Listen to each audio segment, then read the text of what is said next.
हाँ जी नमस्कार। एक बार फिर से आप सभी का बहुत बहुत स्वागत है परिपूर्णता क्लासेस के एक और नई कक्षा में। आज की इस कक्षा में अपन पढ़ने जा रहे हैं मेवाड़ का अपने राजवंश। ठीक है ना, मेवाड़ राजवंश के अंतर्गत पढ़ना स्टार्ट करते हैं। ओजाजी बप्पा रावल के सिक्के पर अंकित सूर्य के चिन्ह के आधार पर गुहिलों को सूर्यवंशी विशुद्ध राजपूत बताया गया है। सूर्यवंशीय विशुद्ध राजपूत बताया गया है ओझा ने। और ओझा जी ने किस आधार पर बताया पूछे तो ओझा ने आपके आधार हैं वो अपने सिक्के बताए हैं। ये सिक्के इसको आधार बनाया है। सिक्के पर अंकित जो सूर्य हैं, सूर्य के चिन्ह के आधार पर गुहिलों को सूर्य आपके वंशीय विशुद्ध राजपूत बताया है। दशरथ शर्मा, गोपीनाथ शर्मा और नैण सिंह और आपके जैन अशोक के गुहिलों को ब्राह्मण वंशीय बताता, क्या बताता है, ब्राह्मण वंशीय माना जाता है। ठीक है ना।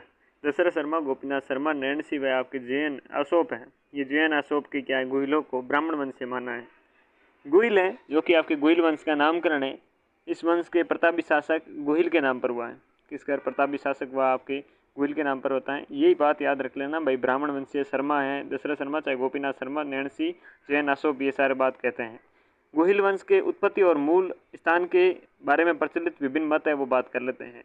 टोड और आपके वीर विनोद के लेखक श्यामल दास ने गुहिलों को वल्लभी के शासक के वंशज बताए हैं। वल्लभी हैं, इस वल्लभी वंशज है, इस वल्लभी वंशज के आपके शासक बताए हैं, वल्लभी के शासकों के वंशज बताया है। और D.R. भंडारकर ने आहाड़ से प्राप्त लेख के आधार पर मेवाड़ के गुहिलों को ब्राह्मण नागर मानते हुए आनंदपुर से आपके आना लिखा है। भंडारकर अपनी राग लपते हैं और उसे कोटेशन भी देते हैं कि भाई एक लेख है आड़ में जिसके आधार पर कि गुहिलों को ब्राह्मण बताकर नागर मानते हुए आनंदपुर से आपके आया हुआ मानते हैं। ठीक है ना, भंडारकर आपके आनंदपुर से मानते हैं, आनंदपुर। वहीं आपके कुंभलगढ़ प्रशस्ति और एक लिंग जो महात्म्य भी गुहिलों को आनंदपुर के ब्राह्मण वंश से संबंध रखते हैं, ऐसा बताते हैं। तो कुंभलगढ़ प्रशस्ति और एक लिंग जो महात्म्य है भी गुहिलों को आनंदपुर के ब्राह्मण वंश से संबंध आपके रख करते हैं। गोपीनाथ शर्मा ने मेवाड़ के गुहिलों को नागर जाति के ब्राह्मण गुहेदेत के वंशज बताया है। ये ब्राह्मण भी तो मानते हैं लेकिन गुहेदेत का वंशज मानते हैं। नागर जाति के ब्राह्मण गुहेदेत का वंशज मानते हैं, गुहेदेत के। महाराणा कुंभा ने भी जयदेव के गीत गोविंद की टीका में इसे स्वीकारा है। कुंभा ने भी जयदेव की जो गीत गोविंद टीका उसमें स्वीकारा है कि हम ब्राह्मण वंशीय हैं साहब। कर्नल टोड और स्मिथ ने गुहिलों के विदेशी के संबंध भी आपके स्थापित किए हैं, हमेशा ये इनका तो काम ही यही है। नैण सिंह और टोड ने गुहिलों की 24 आपकी शाखा बताई है।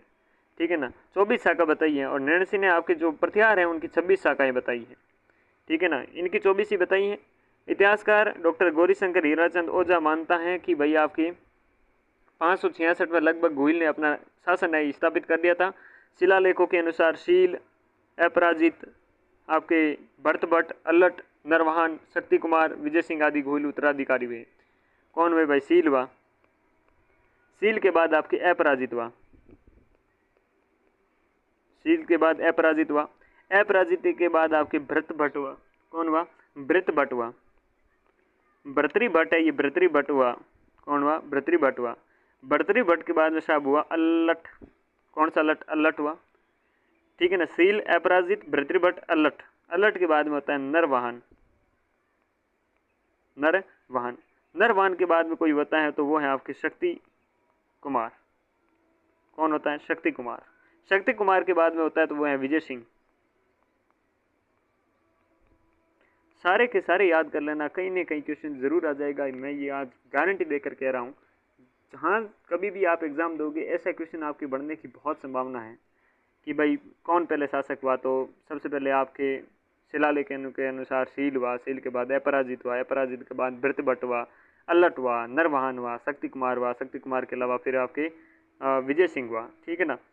शिलादित्य के बारे में बात करते हैं, सील के नाम से जो शासक बनता है सबसे पहले इसी की बात करते हैं। तो हर्षवर्धन के समकालीन मेवाड़ के शिलादित्य या सील का उल्लेख सामोली जो अभिलेख है साहब, सामोली अभिलेख 646 ईस्वी का सामान्य आपके एक अभिलेख है सामोली के। इस अभिलेख में अपने वंशज के लिए चंद्रतुल्य बताया है, अपने वंश के लिए चंद्रतुल्य बताया है। और किसे, शिलादित्य को। सील के काल में अरण्यवासिनी देवी का मंदिर बनाया गया है। सील के काल में देखो अरण्यवासिनी देवी का मंदिर सील के काल में बन रहा है। सील एक आपके मेवाड़ का वंशज का शासक रहा था, गुहिल वंश से, ये बात अपना याद रखना। ठीक है ना। उसके बाद अपन बात करते हैं आगे बढ़ते हुए हम बप्पा की बात करते हैं सीधी, ठीक है ना। वो सील के बाद जितने भी वे क्रम से आपको याद रखना होगा, एक बार फिर से आपको रिपीट कर देता हूँ। सील, अपराजित, भर्तरी, भट्ट, आपके अल्लट, नरवाहन, शक्ति कुमार और आपके विजय सिंह राणा हैं। बप्पा के बारे में बात करें तो राज प्रशस्ति के अनुसार बप्पा 734 ईस्वी में आपके चित्तौड़ के मान मोरी को पराजित करके चित्तौड़ पर अधिकार करता है और नागदा को अपनी राजधानी बनाता है। इंपॉर्टेंट बात तो ये है कि वो अपनी नागदा को राजधानी बनाता है और ये मान मोरी को पराजित करके राज प्रशस्ति में ऐसा उल्लेख किया गया है। कौन सी प्रशस्ति? राज प्रशस्ति में ऐसा उल्लेख मिलता है। बप्पा ने चित्तौड़ पर अधिकार कर आपके हिंदू सूर्य, राजगुरु और चकवे की उपाधि ली थी। तो ये आपके रीट में एक क्वेश्चन आया था कि आपके चकवे की उपाधि किसे दी गई थी? बप्पा रावल को दी गई थी आपकी, ठीक है ना। बप्पा ने चित्तौड़गढ़ पर अधिकार किया। सूर्य वंश, हिंदू सूर्य और राजगुरु की यह उपाधि थी, राजगुरु, चकवा, हिंदू सूर्य। बप्पा के गुरु का नाम था हरित ऋषि। गोहिल के बाद मेवाड़ का प्रतापी शासक बप्पा था। 734 से लेकर 53 तक बनता है। गोहिल वंश का वास्तविक संस्थापक कोई है तो बप्पा रावल हैं। इसे काल भोज के नाम से भी जानते हैं। लेकिन आपके जो रणकपुर प्रशस्ति है 1439 ईस्वी की, वो आपके बप्पा रावल और काल भोज को अलग अलग व्यक्ति मानने का कष्ट करती है। डॉक्टर गौरीशंकर हीराचंद ओझा के अनुसार बप्पा का वास्तविक नाम काल भोज ही था। वीर विनोद के रचनाकार कवि श्यामल दास के लिखा है, बप्पा किसी राजा का नाम नहीं अपितु खिताब है और काल भोज उसका नाम है। बप्पा रावल के काल का 115 ग्रेन का सोने का सिक्का भी प्राप्त हुआ है। 115 ग्रेन का आपके सोने का सिक्का प्राप्त होता है जो कि बप्पा रावल के समय का है। बप्पा ने कैलाशपुरी में एकलिंगनाथ जी लकुलीस मंदिर का निर्माण करवाया। कैलाशपुरी में एकलिंगनाथ जी जो कि आपके गोहिल के कुल देवता हैं। बप्पा ने आपके मोहम्मद बिन कासिम को भी पराजित किया था। तो मोहम्मद बिन कासिम को पराजित करने वाला बप्पा था, इसलिए क्या है, इसे इतिहासकार हुआ जो आपके सीवी वैद्य हुआ, इसने आपके चार्ल्स मार्टेल कहा। तो इंपॉर्टेंट ये बनता है कि आपके सीवी वैद्य ने क्या कहा? चार्ल्स मार्टेल कहा। किसे कहा? ये कहा आपके बप्पा रावल को कहा, क्योंकि मुस्लिम सेनाओं के आपके सर्वप्रथम पराजित करने वाला फ्रांसीसी सेनापति कौन था? तो वो व्यक्ति था आपके चार्ल्स मार्टेल। तो उसकी आपकी तुलना करी जाती है बप्पा से, क्योंकि मोहम्मद बिन कासिम को ये पराजित करता है। फुतुवल बल्दान नामक अरबी ग्रंथ है। यह अरबी ग्रंथ के अनुसार बप्पा के समय पुनः मूर्ति पूजा प्रारंभ होती है। फुतुवल बल्दान कौन सा? फुतुवल बल्दान एक अरबी ग्रंथ है। कौन सा? बल्दान एक अरबी ग्रंथ है जो कि अनुसार बप्पा के समय पुनः मूर्ति पूजा प्रारंभ होती है। That is the fact. फिर है आपके खुमान तृतीय। इसके बाद इंपॉर्टेंट बनता है वो है खुमान तृतीय। खुमान तृतीय आपके 1877 से लेकर 1926 तक मेवाड़ की शक्ति को पुनर्स्थापित करने का काम खुमान तृतीय करता है। 1877 से लेकर 1996 तक कुंभलगढ़ प्रशस्ति खुमान तृतीय को अंग, कलिंग, सौराष्ट्र, तेलंग, द्रविड़ और गोड़ों का विजेता बताते हैं। अंग, कलिंग और सौराष्ट्र, तेलंग, द्रविड़ और गोड़ों का आपके विजेता कुंभलगढ़ प्रशस्ति खुमान तृतीय को बताती है, जो कि 1877 से लेकर 1926 तक इसका आपकी शक्ति रहती है। खुमान तृतीय का आपके उत्तराधिकारी भर्तरी भट्ट है। तो मेवाड़ की शक्ति को पुनर्स्थापित करने वाला खुमान तृतीय है। इसका उत्तराधिकारी भृत भट्ट है। ये याद रखना, जो कि भृत भट्ट है, ये हमारा कर्म कर रहा कहाँ पर? ये रहा भृत भट्ट। सील के बाद अपराजित, उसके बाद भृत भट्ट, ठीक है ना। खुमान तृतीय इससे पहले हो रहा है, भृत भट्ट से पहले हो रहा है खुमान तृतीय, ठीक है ना। और राष्ट्रकूट के राजकुमारी से विवाह किया था भरत भट्ट ने। राजकुमारी से आपके क्या है विवाह किया था, राष्ट्रकूट की राजकुमारी थी। फिर बात करते हैं लट की, यानी कि लट के राष्ट्रकूटों की आपकी सहायता से परमारों को परास्त किया था। परमार है, उनको परास्त करने का काम राष्ट्रकूटों की सहायता से अल्लट करता है। हूण कन्या आपके हरिया देवी से विवाह करता है। राजस्थान का प्रथम विदेशी विवाह अल्लट करता है। आपके आहड़ में वरा मंदिर का निर्माण ये बंदा करता है। मेवाड़ में नौकरशाही का गठन भी आप अलर्ट करता है, जिसकी जानकारी सारणेश्वर जो प्रशस्ति है 953 ईस्वी की, उसमें आपके ये मामला दे रखा है। सारणेश्वर प्रशस्ति में दे रखा है कि नौकरशाही का गठन अलर्ट करता है। आहड़ से प्राप्त लेख में आपके मुख्यमंत्री, संधि, विग्रहक, अक्षपटलिक, आपके विंदपति, आपके बीस गादिराज आदि प्रशासनिक अधिकारियों के नाम मिलते हैं, जो अलर्ट के द्वारा स्थापित प्रशासनिक व्यवस्था को धोतक हैं। अलर्ट का उत्तराधिकारी होता है वो है नरवाहन। नरवाहन के बाद में शक्ति कुमार के शासन काल में परमार राजा मुंज ने आपके आहड़ पर आक्रमण किया था और उसे आहड़ को नष्ट कर दिया था। चित्तौड़ पर अधिकार कर लिया था और मुंजा को कवि वृष भी कहा जाता है। देखो यहाँ पर हमने पूरी बात करी, वो मुंज के बारे में बात करी, जो कि एक परमार शासक था, जो शक्ति कुमार है। इस शक्ति कुमार को किसको पानी पिलाता है? शक्ति कुमार को पानी पिलाने का काम करता है, ठीक है ना। आहड़ पर आक्रमण करता है, उसे नष्ट कर देता है, चित्तौड़ पर अधिकार कर लेता है। मुंज को कवि वृष कहते हैं, ठीक है ना, कवि वृष भी कहते हैं मुंज को। शक्ति कुमार को आपकी क्या है हराता है। शक्ति कुमार के बाद में बात करते हैं भाई। शक्ति कुमार के बाद में आपके अंबा प्रसाद, ठीक है ना। अंबा प्रसाद के बारे में बात करते हैं। अंबा प्रसाद आपके शक्ति कुमार के बाद मेवाड़ के शासक बनता है और अंबा प्रसाद को भी चौहान राजा वाघपति राज से परास्त होना पड़ता है। शक्ति कुमार शासक बनता है। शक्ति कुमार के बाद आपके अंबा प्रसाद बनता है जो कि मेवाड़ के शासक बने। अपने अंबा प्रसाद को भी आपकी क्या चौहान राजा हुए जिसका नाम था वाघपति राज। याद है क्या जब हम चौहान पढ़ रहे थे जिसमें एक वाघपति राज आता है जो कि मेवाड़ के लिखा आता है कि गुहिल वंशीय शासकों को भी आपके परास्त करने का काम करता है। याद आया थोड़ा बहुत? अगर थोड़ा बहुत भी अगर याद आया तो मामला आपका बैठ जाएगा, आपको थोड़ा बहुत से भी बहुत कुछ याद आ जाएगा, ठीक है ना। तो वाघपति राज की बात याद आने के बाद अंबा प्रसाद के बाद सूची वर्म हुआ, नर वर्म हुआ, कीर्ति वर्म हुआ, योग राज हुआ, योग राज के बाद वेरेट हुआ, हंसपाल हुआ, हंसपाल के अलावा वेरी सिंह हुआ, वेरी सिंह के बाद विजय सिंह हुआ, विजय सिंह के बाद अरि सिंह हुआ, अरि सिंह के बाद में चोड़ सिंह हुआ, फिर विक्रम सिंह हुआ, आदि मेवाड़ के शासक बनते हैं। इतने सारे शासक बनते हैं आपके, इतने सारे शासक बनते हैं। ये क्रम चलता चलता आपके अलट के बाद अलट के बाद में शासक बनता है उसका उत्तराधिकारी आपके नरवाहन, नरवाहन के बाद शक्ति कुमार, शक्ति कुमार से बाद अंबा प्रसाद, अंबा प्रसाद जो कि आपके शक्ति कुमार के बाद मेवाड़ के शासक बनता है। अंबा प्रसाद भी आपके चौहान राजा वाघपति राज से परास्त होता है। उसके बाद में सूची वर्म, नर वर्म, कीर्ति वर्म, योग राज, वेरेट, हंसपाल, वेरी सिंह, विजय सिंह, अरि सिंह, चोड़ सिंह, विक्रम सिंह शासक बनते हैं। और फिर जाके विक्रम सिंह के बाद में आपके 1158 में आपके रण सिंह शासक बनता है, मेवाड़ का शासक बनता है। रावल और राणा साकाई में निकलती है और रण सिंह का उत्तराधिकारी श्याम सिंह और आपके सामंत सिंह था। श्याम सिंह या फिर सामंत सिंह था। सामंत सिंह आपके गुजरात के शासक अजयपाल को पराजित किया था 1174 में आपके सामंत सिंह, रण सिंह के बेटे श्याम सिंह और आपके सामंत सिंह 1174 में आपके क्या करता है, गुजरात का एक शासक होता है जिसका नाम है अजयपाल, उसको पराजित करता है। सामंत सिंह के विवाह अजमेर के चौहान शासक हुए पृथ्वीराज सेकंड की बहन पृथ्वीबाई से हुआ था। तो सामंत सिंह का विवाह होता है अजमेर के चौहान शासक पृथ्वीराज सेकंड, जो कि 1105 से लेकर 1192 के बीच में सारे पृथ्वीराज हो गए थे। तो पृथ्वीराज सेकंड हुआ था जिसकी आपकी एक बहन पृथ्वीबाई से ये विवाह सामंत सिंह करता है। कीतू चौहान और पृथ्वीराज सेकंड के मध्य शत्रुता थी, इस कारण से कीतू चौहान ने सामंत सिंह को आपके मेवाड़ से पद से हटा दिया था।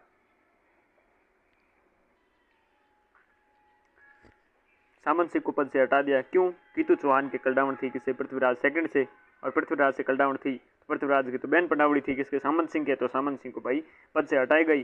तो सामंत सिंह ने 1178 में आपके वागड़ जाकर नए राज्य की स्थापना कर देता है बेचारा, और क्या करे। फिर आता है मथन सिंह। मंथन सिंह क्या करता है भाई, सामंत सिंह के भाई था मथन सिंह, कीतू चौहान को परास्त कर पुनः मेवाड़ पर गुहिल का अधिकार करता है।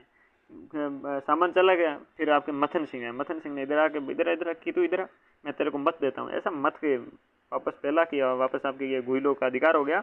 मदन सिंह के पश्चात पदम सिंह और तत्पश्चात जैतर सिंह आपके मेवाड़ का शासक बनता है। पदम सिंह के बाद में उसके बाद में जैतर सिंह, तो पदमेर बाद में जैतर सिंह आपकी 1213 से लेकर 1253 तक निहाल करता है। परमारों से आपकी चित्तौड़ छीनकर अपने राजधानी बनाता है। तो पहले इससे पहले क्या थी, आहड़ वगैरह कभी राजधानी बनती है तो कभी आपकी नागदा राजधानी बनती है।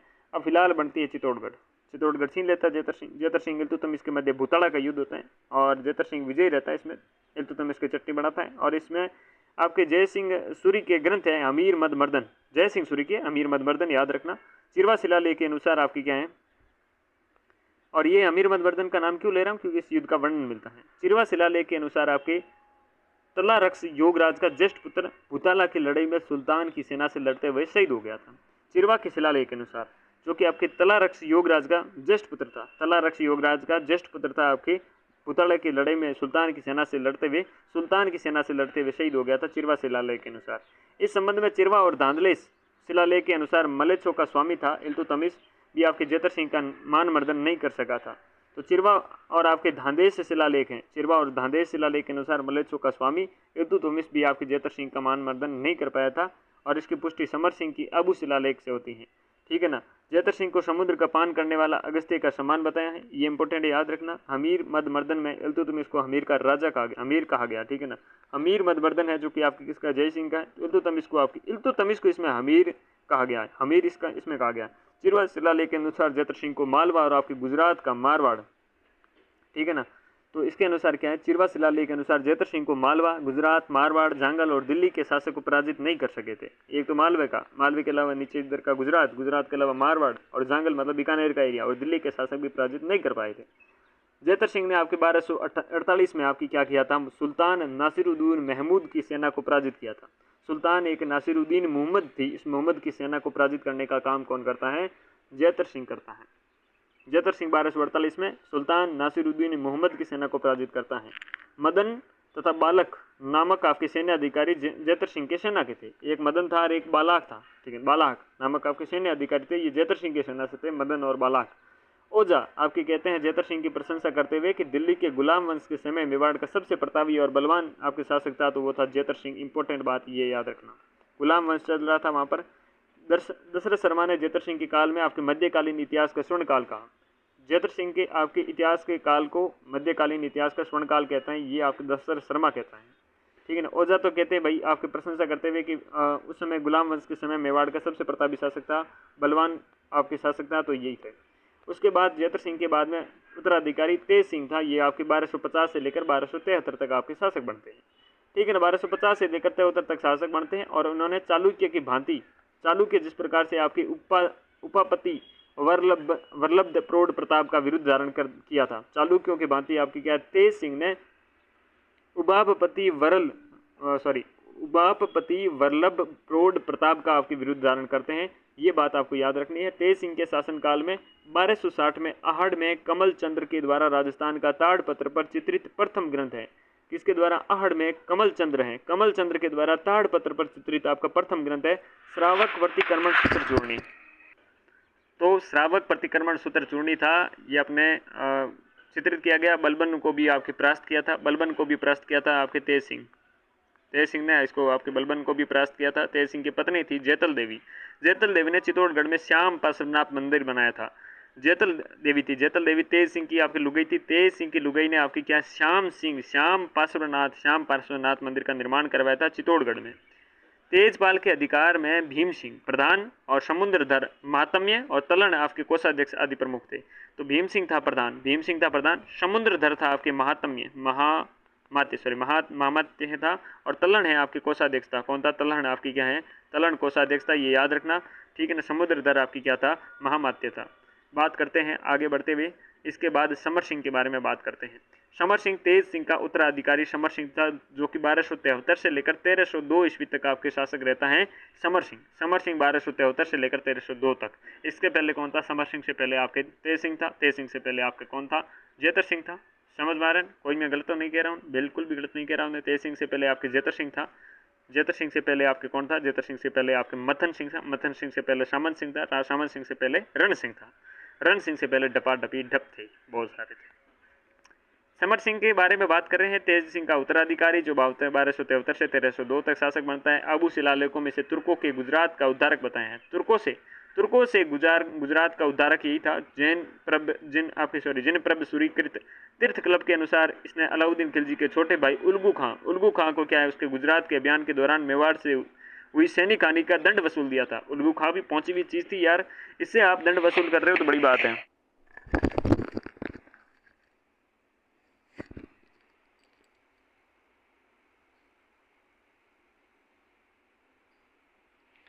तो उल्गू खां को पराजित करने का काम करता है उल्गू खां को, ठीक है ना। मतलब उसे पराजित नहीं, मतलब हानि का आपके दंड वसूलता है। आपके अंचल गज की पटवाली के अनुसार उसने आचार्य अमित सिंह सुर के आपके उपदेश से राज्य में जीव हिंसा पर रोक लगाई थी। अगलगंज आपके अंचल गज है, उसकी पटवाली के अनुसार आचार्य अमित सिंह सुर के उपदेश से, अमित सिंह आपके के सुर से उपदेश से के राज्य में जीव हिंसा पर रोक लगाई थी इसने। और आबू शिलालेख के अनुसार समर सिंह ने आबू पर आपके अचलेश्वर मठ का जीर्णोद्धार करवाया था। मंदिर पर स्वर्ण आपके क्या है दंड चढ़ाने के साथ में यहाँ आपके साधुओं के लिए भोजन की व्यवस्था करवाता है। आबू शिलालेख के अनुसार समर सिंह आबू के अचलेश्वर मठ का आपके जीर्णोद्धार कराता है, मंदिर पर स्वर्ण दंड आपके चढ़ाने का काम करता है, साधुओं के भोजन की व्यवस्था करता है। दरीबा के लेख के अनुसार निम्बा समर सिंह के समय आपके मेवाड़ का मुख्यमंत्री था। निम्बा क्या आपके समर सिंह के समय मेवाड़ का मुख्यमंत्री था, ये दरीबा लेख के अनुसार है। ये मामला आपके समर सिंह के तक की कहानी है। आगे की कहानी और इंटरेस्टिंग होगी। मेवाड़ में हम पढ़ेंगे रावल रतन सिंह से। तो इस कक्षा में बस इतना ही, मिलते हैं अगली कक्षा में, तब तक के लिए नमस्कार।